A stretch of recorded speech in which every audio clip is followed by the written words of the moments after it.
So good morning and welcome to this special session of Breakfast with Mike. And this morning we're going to talk about buyers. I know, not my favorite subject, but it is one that we need to address. And we need to address it for a couple of different reasons. If I said to you right now, we could rewind the clock, there's no lawsuits, none of this stuff ever happened, what would you change about how you're going to work with buyers? Nothing. You wouldn't change a thing because nobody ever taught us to. Buyer brokerage has been around for more than 30 years. And yet, very few, if any, classes do we ever see about how to really work buyer brokerage. For those of you that have not ever heard me talk about this, it's been around for more than 30 years. And it's been around because NAR was doing surveys, and the surveys that they did with buyers were telling them that the agent who was supposed to be working for the seller, they felt worked for them. And so NAR had a perception problem. The perception was that the agents that were working with buyers were actually working for buyers. And they fixed it with what they called a buyer brokerage agreement, except they didn't teach anybody how to use it. And they never addressed commission. And they didn't simply because at that time, they didn't think they had to. Okay, fast forward to where we are now. We don't have a choice anymore. We're not going to be left with a choice on how to do it. But think about this, because it has not gone into play yet. And I've heard that now it's been pushed back until August before it will go into play. But think about this right now. Think about the buyers that you're working with right now. If they asked you this question, if I had to write you a check for 10 grand to represent me, what do I get for my 10 grand? How would you respond? If you'd never heard me speak before and never knew anything about the systems that I try to teach you, how would you respond? Oh, I'm a skilled negotiator. I've been doing this for 18 minutes now. Yeah, that's probably not going to handle it, you know. I'm going to put you in the system, and every night they're going to send you all the latest listings. And then 2 days later, the buyer realizes that you're not sending them anything new because what they're seeing from you came on the market yesterday, and they were hitting the refresh button on Zillow, so they got to see it anyway.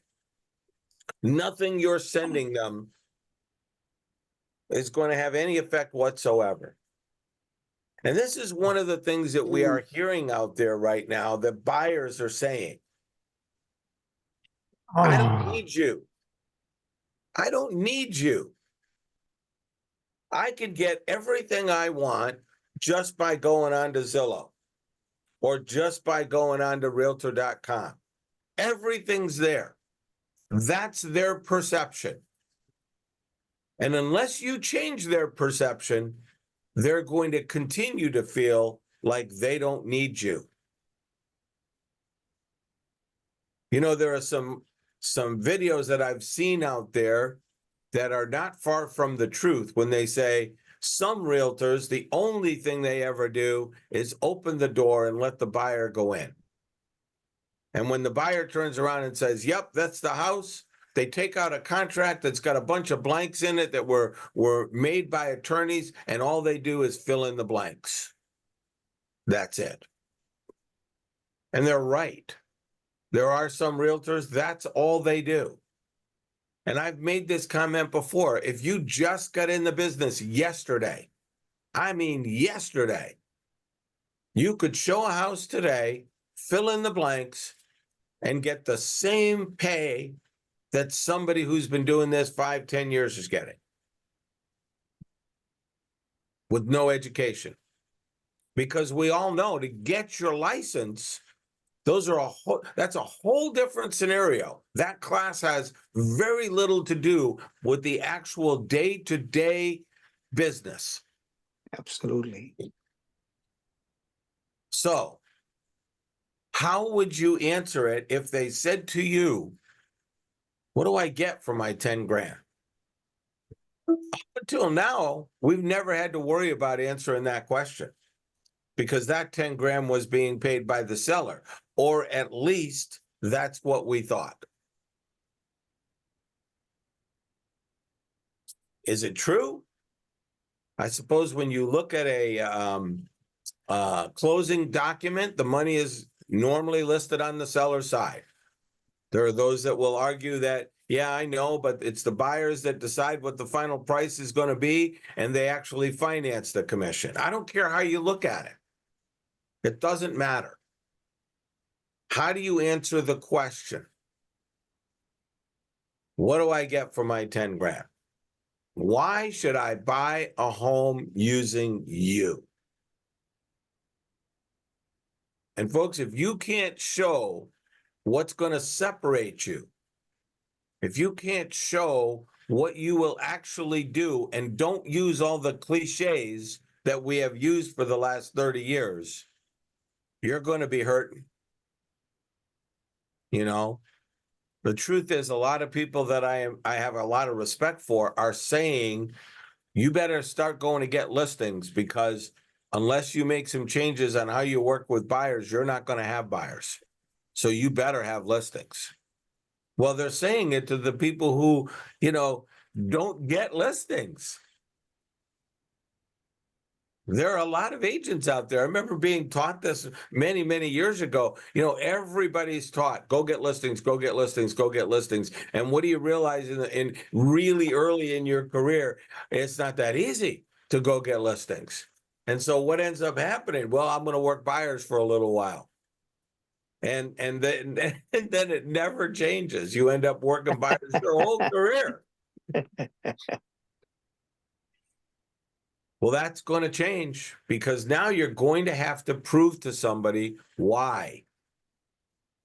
Why should I write you a check?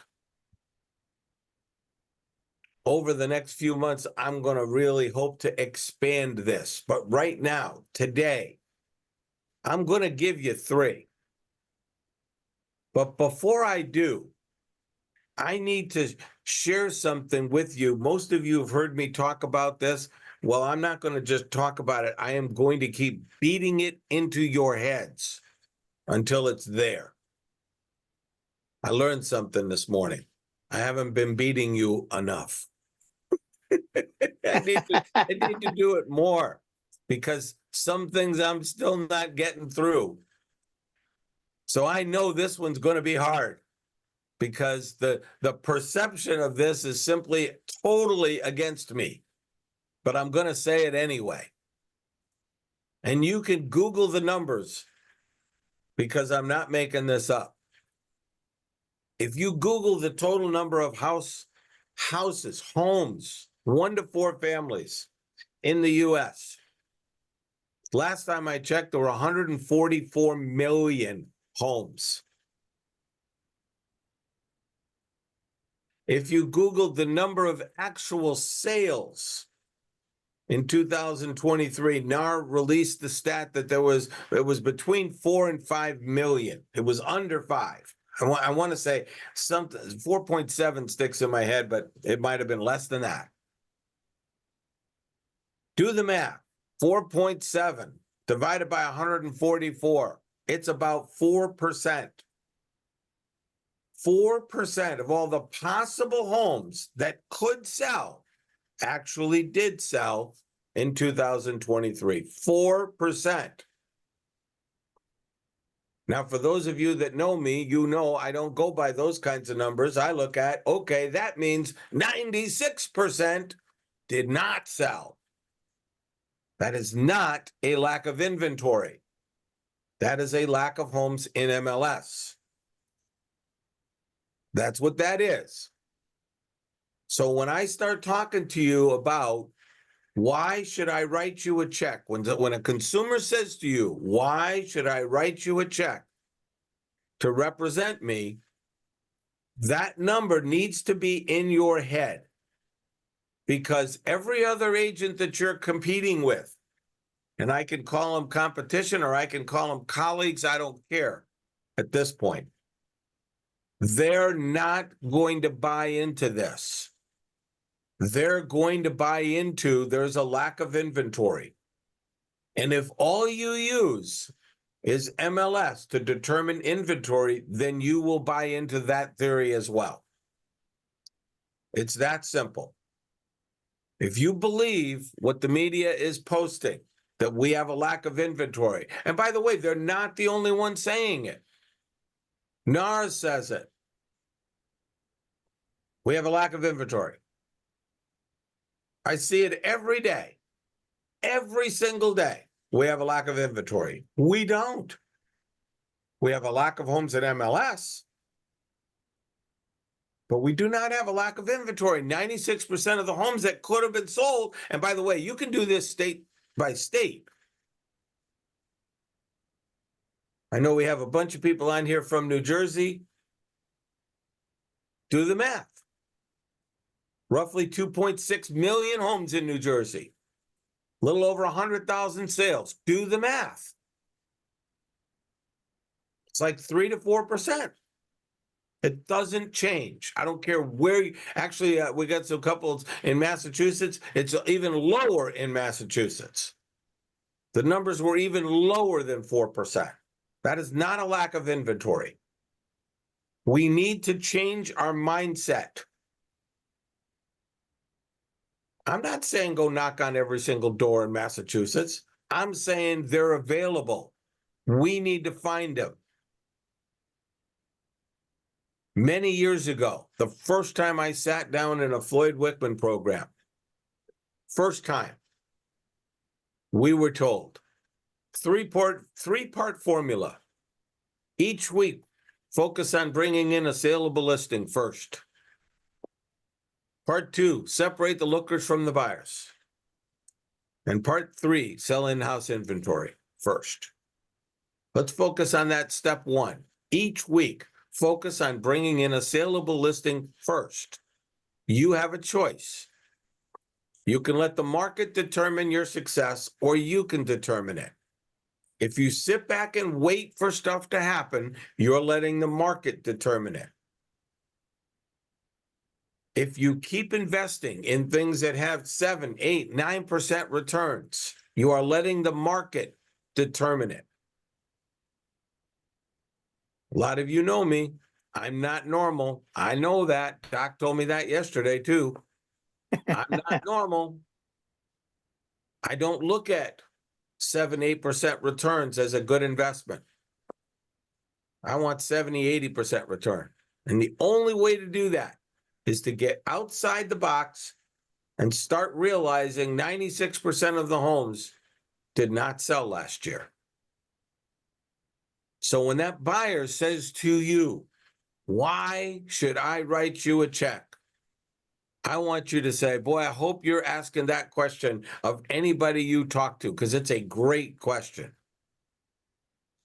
Let me share with you 3 things that I do that none of my colleagues are doing right now. Number 1, I network with some of the top listing agents in the area.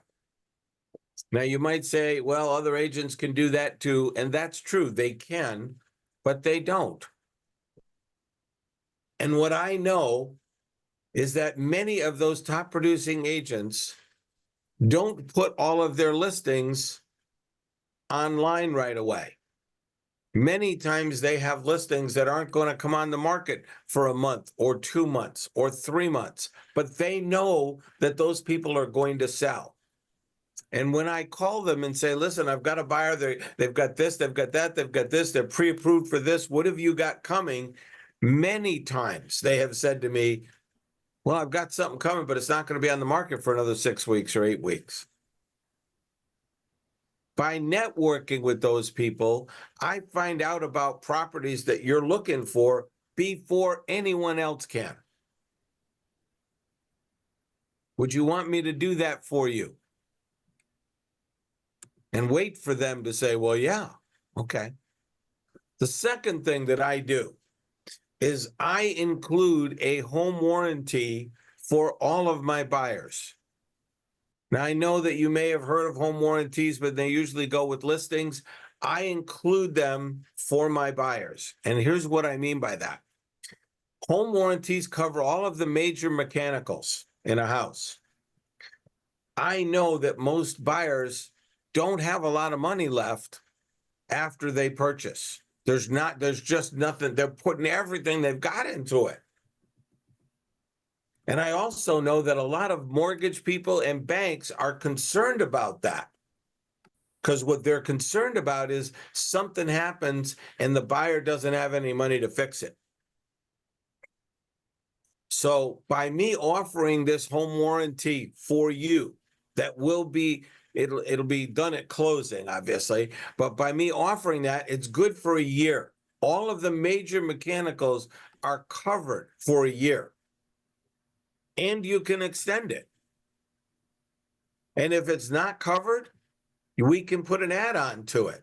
Everything that you'd be worried about on a home inspection, that maybe your home inspector says this needs to get addressed, but the seller's saying, sold as is, we can get it covered under that home warranty. And I provide that to you, free of charge to you.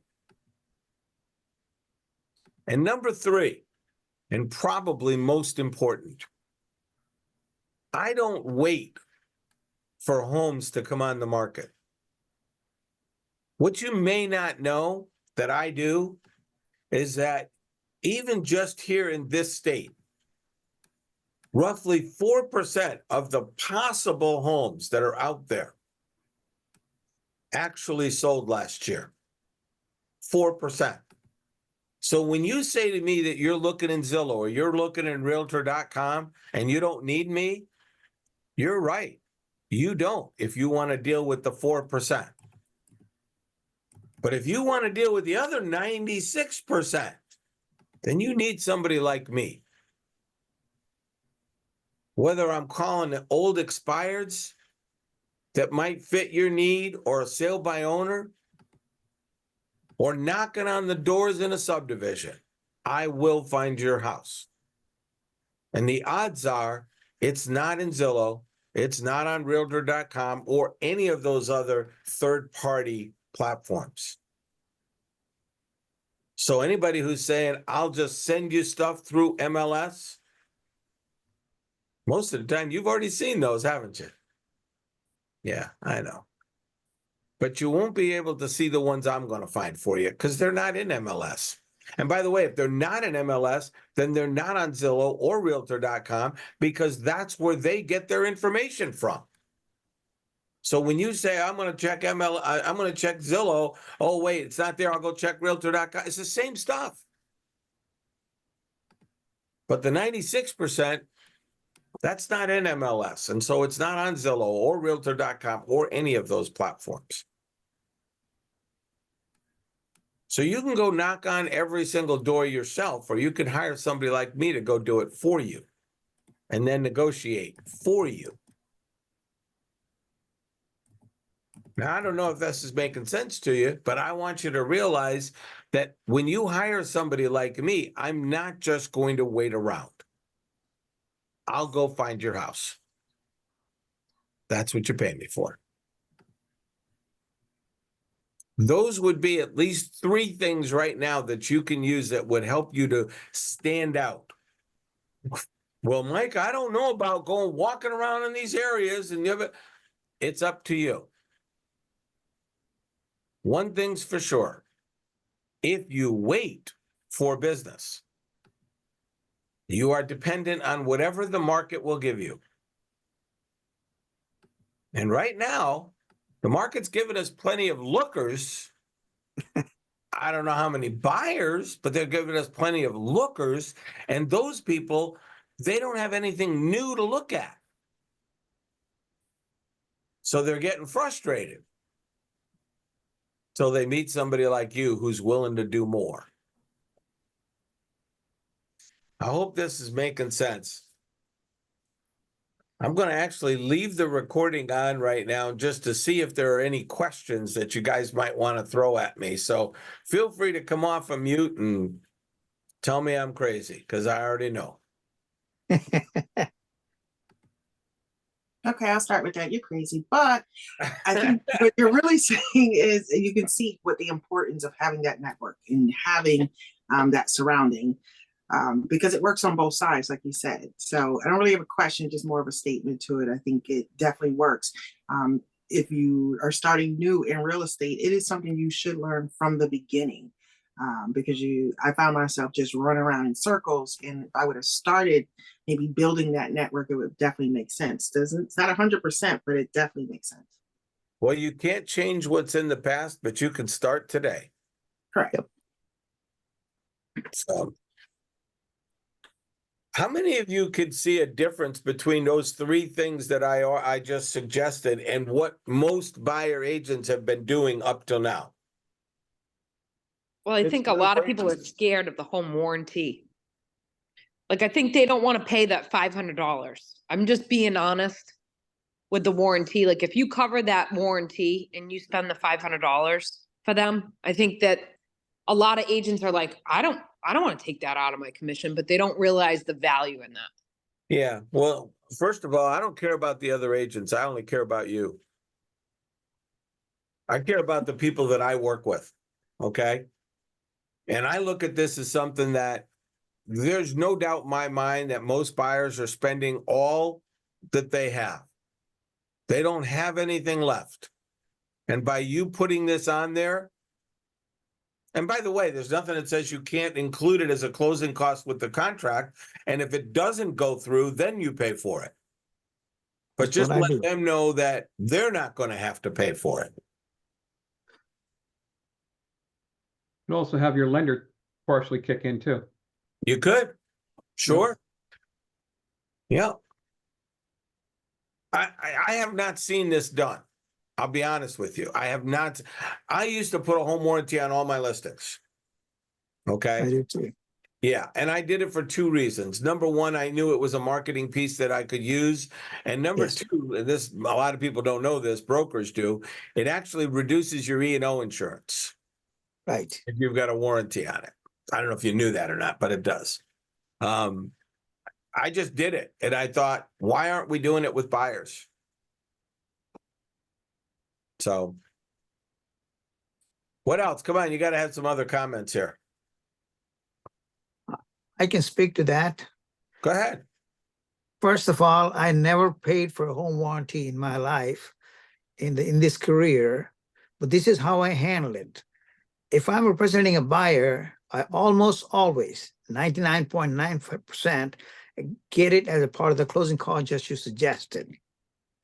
Good. When I'm listing a property, if it's a single property, not a multiple property, I always convince the seller there's a benefit to them to include the home warranty, because most of these people are first-time home buyers if they are in that price range, and they would really appreciate having some kind of warranty on their home because they're broke by the time they get into the house. Yeah, I know, That's all. right?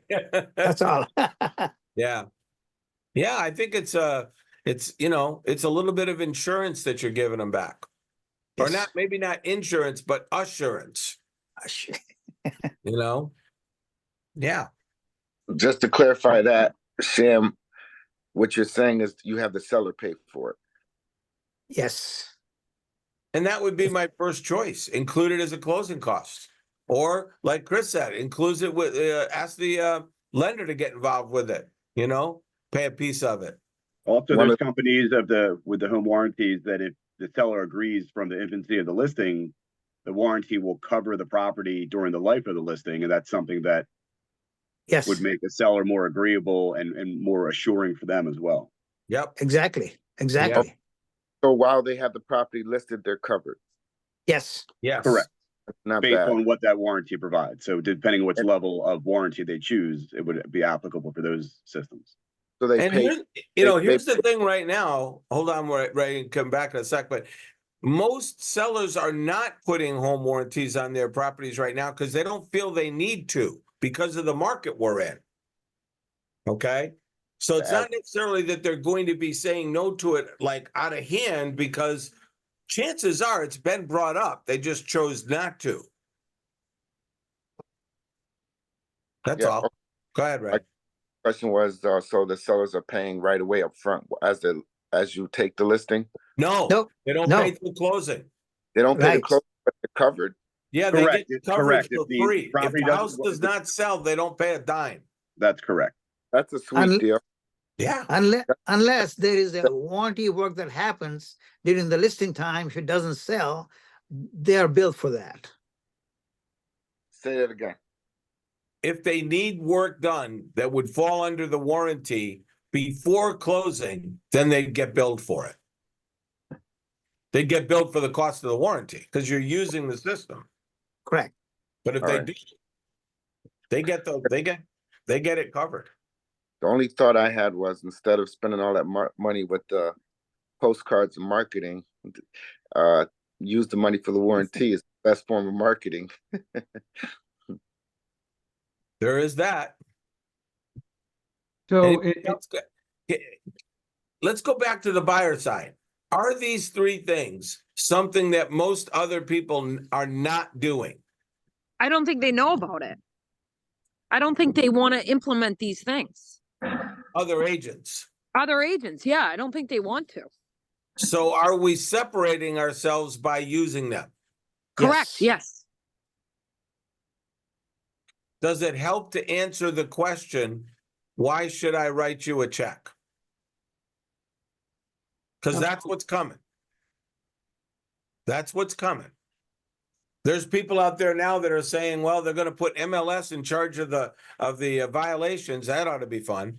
They're part of the problem, not the solution. But the bottom line is going to be you're going to have people out there that are not going to sign a buyer broker agreement because there's nobody that's going to enforce it. I don't care. What I care about is you guys.